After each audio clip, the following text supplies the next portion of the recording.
Bonjour tout le monde, dans cette deuxième vidéo, on va faire le tour des objectifs. On a vu dans la dernière vidéo comment créer une quête, comment créer une story, comment créer des NPC et comment faire des dialogues puis les quest starters. Maintenant, on va se concentrer sur les différents types d'objectifs qui ressemblent beaucoup aux quest starters, mais il y a beaucoup plus d'options. On va aussi voir comment utiliser les objectifs group. Donc, entre les deux vidéos, vous allez voir ici, là, je me suis créé des nouveaux personnages et j'ai créé un nouveau quest item également. On va voir aussi probablement les variables dans cette vidéo et on va voir comment les créer puis les utiliser. Donc, on va retourner dans notre quest. Et maintenant, on va regarder les différents objectifs. Bon, évidemment, un talk objectif, c'est exactement comme le talk starter qu'on a fait, mais c'est une fois qu'on est rendu dans la quête, fait qu'on ne passera pas par cette étape-là. Vous l'avez déjà fait dans la dernière vidéo. Un kill objective est un objectif qui va nous permettre de cibler une target et d'aller la tuer. Donc, par exemple, si on dépose un kill objective, on peut avoir un counter ici, donc qui va nous dire combien de personnages on doit tuer et de quel type, ou on peut avoir une target spécifique. Donc, le title ici est ce qui va apparaître à l'écran pour le joueur. Donc, c'est super important parce que c'est en fait ce qui va être affiché à l'écran. Donc, tuto first kill. Évidemment, je m'attends à ce que vous ayez des objectifs plus clairs que ça dans vos quêtes. Et aller avec une progress bar. Dans notre cas, ça ne change rien parce qu'on va en avoir uniquement un de toute façon. Et donc, notre objectif serait de tuer la target 1. Donc, on va faire un validate là-dessus. Et voilà, notre objectif est déjà créé. Donc, suite à notre dialogue output, on pourrait avoir, si on retourne d'ailleurs dans notre quest starter, on va aller voir qu'est-ce qu'on a là-dedans. Donc, nos outputs ici étaient 1, je ne veux pas la quête. Donc, celui-là, évidemment, elle va nous forcer à retourner voir le dialogue. Et l'autre dialogue output est j'ai reçu la lettre et j'ai confirmé la quête. Donc, si on revient ici, évidemment, celui-là, on ne veut pas qu'il se passe absolument rien. Et donc, on va retourner ici. Et quand on confirme la quête, on veut s'assurer qu'on va continuer notre objectif. Évidemment, ici, vous voyez, il est tombé rouge quand je l'ai mis quand je l'ai connecté à mon Activate. C'est parce que la quest n'a pas de outcome. Donc, il va être important d'aller connecter ça à quelque part. Donc, si on voudrait que notre quest soit juste un talk objective, un talk starter et un kill objective, on pourrait aller le connecter directement à notre success. Et évidemment, ça serait une quest vraiment très simple et vraiment très rapide, mais c'est pas ça qu'on veut. On va aller cliquer dessus. Et on va faire delete sur notre ligne. Donc maintenant, on va sauvegarder. Et on va aller se créer un autre objectif. Donc, Destroy est un objectif qui permet ou qui va demander aux joueurs d'aller détruire certains éléments dans la map. Évidemment, tout dépendant où vous êtes sur la map, vous allez être limité dans ce que vous pouvez choisir. Donc, on va y créer un nom. Tuto Destroy. Même chose que pour les ennemis, vous pouvez décider d'avoir un counter ou une progress bar et un nombre d'items à aller détruire. Donc vous allez voir là, si on va sur notre map, vous allez avoir des éléments que vous pouvez aller détruire, qui sont représentés évidemment par le petit icône d'explosion. Par exemple, dans cette map-là, il y en a quand même pas mal, c'est pas si pire. Donc le plus proche là, de où on commence, je crois que ce serait probablement ici. Fait qu'on va aller sélectionner ça et on va faire OK. Vous pouvez décider d'ajouter un autre objet puis de changer votre compte, mais pour l'instant, on va laisser ça comme ça. Et donc, on aurait un autre objectif par la suite qui serait d'aller détruire ce qu'on vient de signifier. Et donc, voilà. Celui-là va devenir blanc parce qu'il est correct et notre destroy objective, évidemment, n'est plus correct. Un objectif GoTo est simplement pour envoyer le player à une zone particulière. Tuto GoTo. Et le Anonymous Required, qu'est-ce que ça fait en fait? C'est que ici, Anonymous Required va demander aux joueurs qu'ils ne soient pas en combat et qu'ils ne soient pas en train de se faire poursuivre. Donc ça peut être intéressant si vous avez un objectif de stealth ou quelque chose comme ça. Anonymous Not Required, ben, évidemment, si vous pouvez vous rendre, même si vous êtes en combat, vous allez passer à l'objectif suivant. Et Cash-In, en fait, va permettre de compléter la quest ou d'obtenir un élément particulier.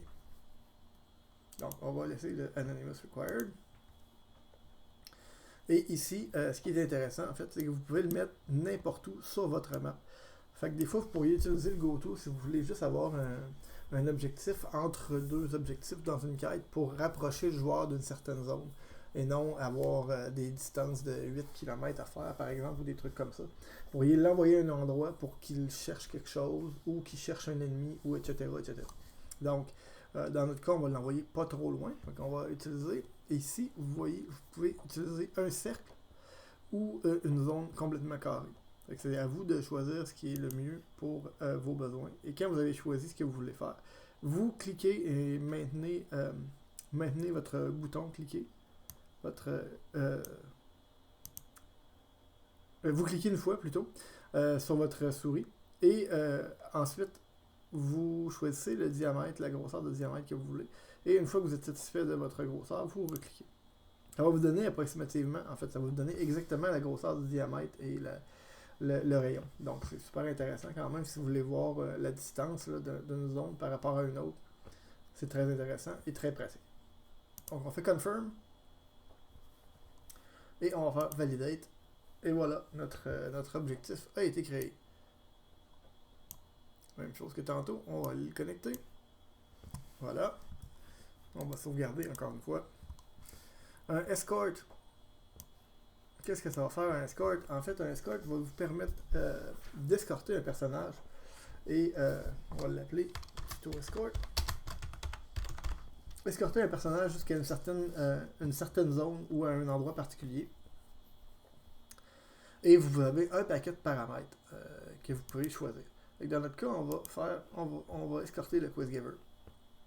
Vous pouvez avoir plusieurs personnages à escorter d'ailleurs.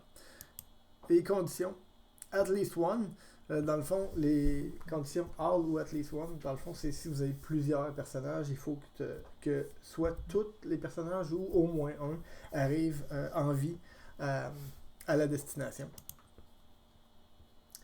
Player must be at destination. Vous pouvez le toggler on ou off. Ce que ça veut dire, en fait, c'est que tant que votre escorte va s'être rendue à l'endroit, même si vous n'y êtes pas, l'objectif va se compléter quand même. Normalement, on veut s'assurer que le joueur se rende aussi loin que les personnages. Donc. Et vous avez un escort type qui est un follow ou un go to destination. Le follow va suivre le joueur tout le temps, dans le fond. Fait que votre NPC, dans ce cas-ci notre Quest Giver, va suivre le joueur au pas, dans le fond, à mesure que le joueur va se déplacer, le NPC va se déplacer avec lui. Le Go to Destination va faire en sorte que votre escorte, ou dans ce cas-ci votre Quest Giver, va partir du point A au point B, peu importe ce que vous faites. Peu importe si vous arrêtez entre-temps, donc risque de se faire tuer quelque part en chemin si vous ne le suivez pas. Desire Movement Speed, en fait, c'est la vitesse à laquelle votre personnage va se déplacer. Normalement, pour les escortes, là, je vous dirais varier entre fast ou fastest, parce que quand même, les NPC se déplacent pas très rapidement, donc ça peut être vraiment long si vous forcez votre joueur à attendre très très longtemps que le NPC se déplace. Et le Can Use Rideable, dans le fond, c'est que le NPC peut utiliser des montures ou non. Donc, si vous le décochez, le NPC ne pourra pas prendre de cheval. C'est que si vous montez à cheval, il va vous suivre à pied. Fait que ça va être vraiment plus long. Je vous conseille de laisser ça par défaut à Use Rideable, à moins que vous ayez vraiment un objectif qui demande de ne pas faire ça. Et finalement, l'allocation. Donc, vous devez décider où votre NPC va devoir aller et jusqu'où vous allez devoir l'escorter. Donc, disons que dans ce cas-ci, on va aller choisir cette destination-là. On va faire OK. Et voilà. Encore une fois, vous êtes limité dans les endroits où vous pouvez aller, évidemment, parce que tout comme l'endroit où vous voulez faire spawner vos personnages, on veut s'assurer ici que la destination va être atteignable par le NPC. Donc, si vous l'envoyez pour éviter que vous l'envoyiez en plein milieu de l'océan, par exemple, ou à des endroits vraiment étranges, ou dans une caverne quelque part où, à part le player, il n'y a à peu près personne qui peut y aller. Donc, c'est pour éviter ce genre de choses-là. Donc, on va cliquer sur Validate, et voilà, notre objectif vient d'apparaître. Encore une fois, déplacer mon Quest Success et mon Quest Fail. Et on va rajouter notre objectif à la suite. Donc là, si on regarde notre quest à date, là, on aurait notre quest starter, un kill objective, un destroy objective, un go to un endroit, puis un escort objective avec notre NPC. Évidemment, c'est une quest qui fait absolument aucun sens et on n'utilisera pas cette quest-là pour développer quelque chose, bien sûr, mais c'est juste pour vous montrer les différents objectifs qu'on a. Le free objective va faire en sorte que le joueur doit se rendre à un endroit où il y a un NPC dans une cage et le libérer. Dans ce cas-ci, je vais l'appeler Free Tuto. Vous pouvez avoir plusieurs NPC aussi. Là, dans ce cas-ci, je ne pourrais pas le faire parce qu'il me manque un NPC, fait que je vais aller créer un NPC rapidement. Parce que j'ai juste des NPC ennemis et je n'ai pas un autre NPC à sauvegarder. À sauver plutôt. Donc, je vais sauvegarder ça. Je vais retourner. Je vais aller me créer un nouveau personnage. Tiens, on va prendre lui, ça n'a pas d'importance. Et on va l'appeler Caged NPC. Ou plutôt Prisoner. Civilian Medium, parfait, parfait. On laisse ça comme ça. Et lui, à la différence des autres, on va l'envoyer dans une cage. Je me souviens plus où est la cage. On va aller voir le... On va retourner sur notre objectif, puis on va décider ça par la suite. Pour l'instant, je vais le mettre ici, ça n'a pas d'importance. Allez. Ah, parce qu'il y en a plusieurs. Ici. Confirm. Confirmer. Et si on retourne dans notre quest maintenant, et qu'on va sur notre free objective, est-ce que je l'ai créé? Non. Il n'est toujours pas là. Notre free objective. Free tuto.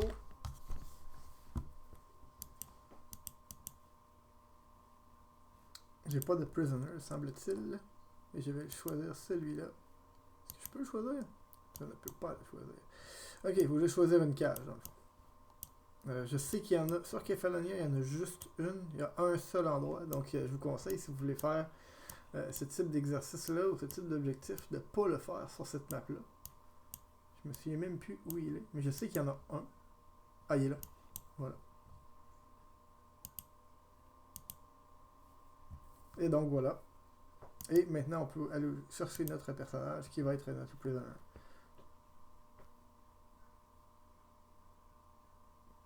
Ok, ce qu'on a ici comme message, en fait, make sure not to modify the character's behavior before free objective is complete. Ça veut dire en fait ne pas essayer d'aller changer le behavior de notre NPC. On va regarder les behaviors dans une prochaine vidéo. Parce que si vous faites ça, évidemment, votre NPC va être déjà en train de faire autre chose au moment où vous allez devoir le libérer, ce qui risque de causer un problème parce que votre NPC ne sera pas dans la cage. Donc, ça va briser votre quest. Donc, faites attention à ça. Imprisonment type, bah, en fait, ça c'est plus pour de la qualité, dans le fond. Là. Il peut être debout. Auto, ça va être complètement aléatoire. Et tied, c'est qu'il va être attaché. Donc, auto-release. Donc, dans le fond, c'est que si vous le choisissez comme je viens de le mettre là, quand vous allez ouvrir la porte de la cage, il va se détacher tout ça. Et donc, on va faire un validate là-dessus. Et notre free objective est maintenant disponible.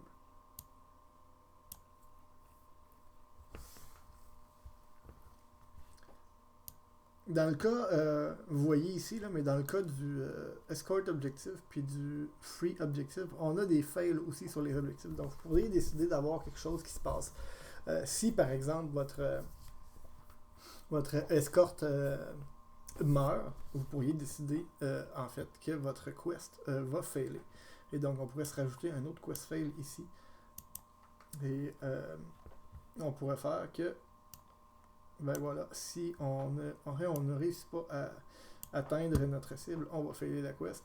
Même chose pour le Free Prisoner. Si par exemple on ne réussit pas à le libérer, ben, on va failer notre quest. Donc voilà. Ça pourrait être deux façons de faire des variations dans nos objectifs.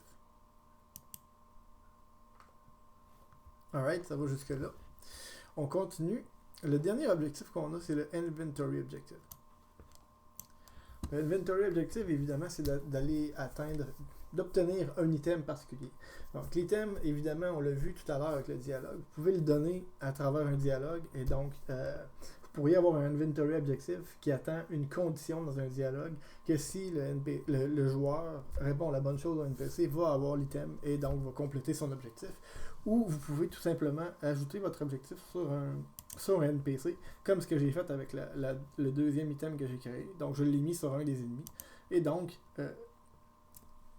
mon objectif, ma tuto-key maintenant, je vais devoir l'acquérir en allant tuer le NPC qui la possède. Donc, mon objectif, ça pourrait être effectivement acquire tuto-key.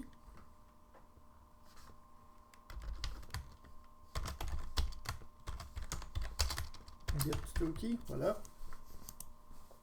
Et le message qu'on a ici, make sure to place the item in a character's inventory or the objective cannot be complete. Évidemment, si vous avez votre item mais que vous ne prenez pas le temps d'aller le placer sur un individu ou de le donner au travers d'un dialogue, évidemment, vous ne pourrez jamais compléter votre objectif. Donc, c'est super important de vous assurer d'aller le mettre sur votre NPC. Donc, avant de continuer plus loin, on va aller regarder ça. Donc, si on retourne à notre story, on va sauvegarder, et on retourne à notre story. Et vous allez voir, je crois que je l'ai mis sur le tuto ennemi 3. On va aller faire Edit sur le tuto ennemi 3. Et vous voyez qu'il a le Inventory Item. Donc, c'est super important d'aller ajouter vos Inventory Items sur les NPC. On va fermer ça. Si par exemple, je vais sur mon NPC numéro 2, lui, il n'y a rien dessus. Donc, je pourrais décider d'aller ajouter un item, mais là, vu que j'ai déjà mes items de placer, on ne va pas le faire. Alors voilà, on retourne dans notre quête. Et maintenant, on aurait tous nos objectifs, un en arrière de l'autre, qui se succèdent jusqu'à la fin et ce qui compléterait notre quest. Alors voilà, on aurait notre quest qui comprend un objectif de chaque type. Par contre, maintenant, c'est beau tout ça, mais il y a plusieurs conditions qu'on pourrait avoir si on veut avoir un peu plus de challenge ou des variantes plus intéressantes dans nos quests. On va regarder les trucs advanced. Donc, le wait for all, qu'est-ce que ça fait, un wait for all? Ça va, vous pouvez décider premièrement le nombre de inputs. Disons que pour l'instant, on va faire 3. Vous pouvez faire un wait for all input ou wait for only one input. C'est à vous de voir qu'est-ce que vous voulez faire. Ou wait for two, par exemple. Et on va faire un validate là-dessus. Qu'est-ce que ça fait? Vous avez vos 3 in. Et donc, lui pourrait attendre, en fait, comme on vient de le voir, si on retourne dessus, lui, il va attendre que vous en ayez 2 qui soient passés pour continuer ou pour procéder. Donc, si on fait un wait for all input, il va attendre que, évidemment, les 3 passent pour continuer. Donc, c'est à vous de voir comment vous voulez le faire, comment vous voulez l'utiliser. Mais dans le fond, on pourrait passer, on pourrait faire que notre wait va attendre pour les 3 objectifs ici avant de continuer et procéder à son opération. Donc, ce serait à vous de voir qu'est-ce que vous voulez faire avec ça. On va le deleter parce qu'on n'en a pas de besoin. Le set variable. Set variable pourrait faire en sorte que si vous complétez un objectif, par exemple, vous décidez d'ajouter une valeur à une variable qui va avoir une influence sur une autre condition plus tard. Donc, par exemple, on va retourner dans notre story, on va aller se créer des variables. On va aller se créer une variable. Vous pouvez créer 2 types de variables, en fait. C'est très, très simple. On l'a vu dans Unreal.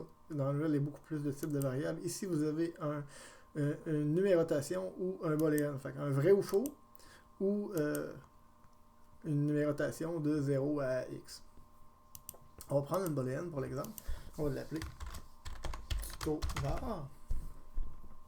Et par défaut, elle est à faux. Donc, si vous cliquez ici, vous venez de la changer à vrai. Donc, on va la laisser à faux pour l'instant. Fait qu'on a notre variable qui est ici. Et si on retourne dans notre request et qu'on fait un set variable, on pourrait prendre notre variable qu'on vient de créer. Oups. Notre variable qu'on avait créée. Ok, et là, voilà. Et la mettre à true. Et donc, on dit, par exemple, que quand on va compléter cet objectif-là, on veut que la variable devienne à true.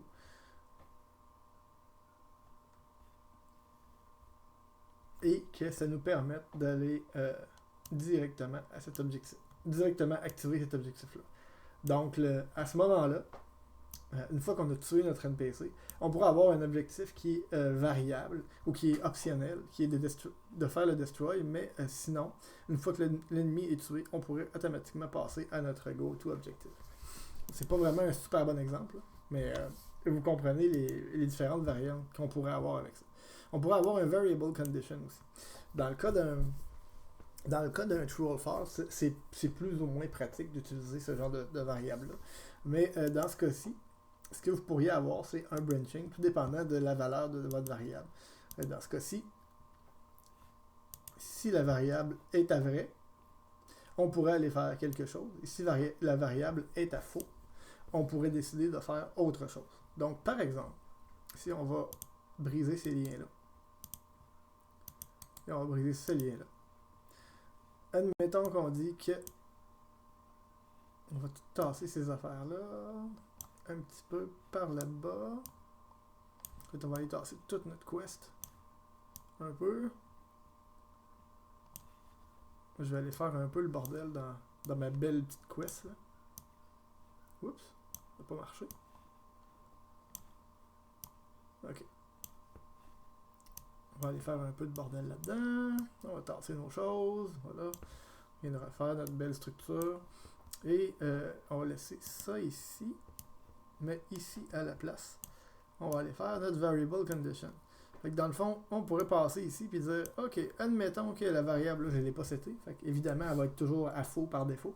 Et on pourrait dire que si la valeur a été setée à true, je m'en vais vers cet objectif-là. Mais si la valeur a été setée à false, je vais aller vers cet objectif-là à la place. Donc, ça peut nous permettre d'avoir des conditions différentes. Puis évidemment, vous comprendrez qu'avec un integer ou un number variable, vous pourriez avoir comme 5 variations différentes, 6, 7, tout dépendant du nombre de choses que vous voulez faire avec votre variable condition puis votre branching. Donc, on va déliter ça. On n'en aura pas besoin. Le stop operator. Le stop operator est plus ou moins utile. Je ne sais pas si vous allez en avoir de besoin, pour vrai. Mais vous pouvez aller arrêter des dialogues ou arrêter des behaviors en plein milieu. Donc, par exemple, vous avez un escort qui est en train de s'en aller à un endroit. Je ne sais pas, vous avez 3 escorts. Vous en avez un qui meurt, vous pourriez décider de faire arrêter les 2 autres en plein milieu. Ça pourrait être quelque chose qui pourrait être faisable. Vous pourriez avoir un dialogue qui roule constamment. Et à partir du moment où le personnage tue un certain autre personnage dans la quest, le player tue un certain autre personnage dans la quest, vous pourriez décider qu'à ce moment-là, le personnage qui avait le dialogue décide de ne plus parler au joueur. Et donc, vous pourriez stopper le dialogue. Okay. C'est quelque chose qui, comme je vous dis, qui n'est pas souvent utilisé, mais c'est bon à connaître si jamais vous en avez besoin. Un bridge. Qu'est-ce que ça fait, un bridge? Un bridge, en fait, ça fait absolument rien autre que de vous permettre d'avoir des lignes qui sont plus clean entre vos opérateurs. Donc, dans le fond, je pourrais avoir un autre bridge ici, juste pour que mes lignes soient plus propres. C'est un peu comme le double-clic sur une ligne dans Unreal. Ça fait absolument rien d'autre. Il n'y a pas d'objectif, il n'y a rien de prévu avec ça. Ça fait juste rendre votre quest plus clean quand vous allez avoir des quests qui vont devenir vraiment beaucoup plus complexes. Ce qui va nous intéresser et ce qui devient vraiment intéressant, c'est un objective group. Qu'est-ce que ça fait, un objective group? Un objective group, dans le fond, c'est un groupe d'objectifs qui va avoir un seul objectif présenté au joueur. Fait que dans le fond, plutôt groupe. Dans ce cas-ci, je vais vous donner un exemple. Par exemple, mon objectif pourrait être kill the target. Et le nombre de success output que j'ai besoin de faire pourrait être 1.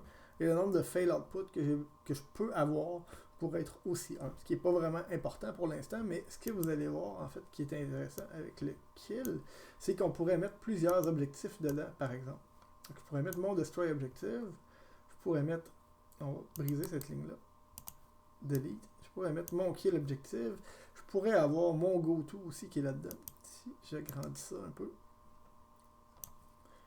Je pourrais avoir mon go-to objective qui est là. Et à partir de mon default, je pourrais rentrer là-dedans. Et tous mes objectifs ici vont s'activer en même temps. Chacun de ces objectifs-là va s'activer en même temps, mais seulement un.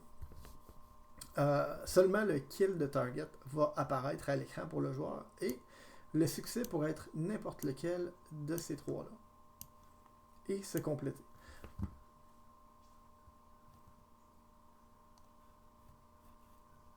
Et si on en échoue un seul, par exemple, ou si on en échoue un, on pourra avoir un fail, un quest failure, par exemple. Là, on n'a absolument rien de branché dedans, fait qu'il ne se passera absolument rien. Mais par exemple, si on avait quelque chose qui nous fait échouer, qui serait si on fait le go-to, par exemple, en faisant le go-to, mais en faisant rien d'autre, on sortirait avec un échec. Et ça pourrait nous donner quelque chose de similaire à ceci. Donc,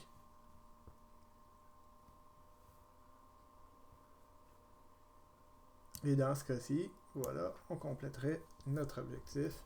Et en ayant soit tué l'ennemi numéro 1, ou soit détruit l'objectif, on se ramasserait directement à la prochaine étape qui est le escort. Si on va directement à notre go-to objectif sans faire ni un ni l'autre de ces objectifs-là, ben on failerait automatiquement la quest. C'est comme ça en gros qu'on va réussir à utiliser la majorité des combinaisons possibles d'objectifs puis des trucs super funky qu'on peut faire.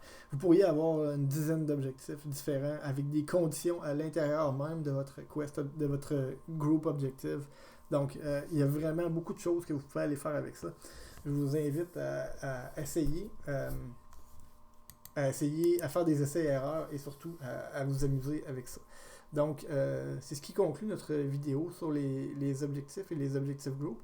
Dans la prochaine vidéo, on va regarder les behaviors pour les NPC.